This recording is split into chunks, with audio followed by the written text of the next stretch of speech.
მე მგონი იმის გაცნობიერებაც მნიშვნელოვანი არის, რომ ეხლა თუ დაექვემდებარა პარტიას და სრულად თუ ჩაიგდეს ხელში ეს სისტემა და დაუქვემდებარეს იდეოლოგიურ კონტროლს და პარტიულ კონტროლს, მერე უბრალოდ შეუძლებელი გახდება პოლიტიკური ცვლილება ამ ქვეყანაში.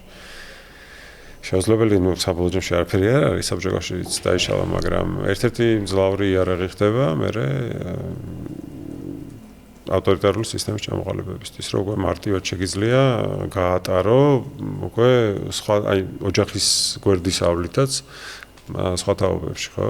შენი იდეოლოგია, რომ დაარწმუნო, რომ ვიღაცები მტრები არიან, ვიღაცები მოღალატეები არიან ქვეყნის, რომ შენ აღუდგა, ხო?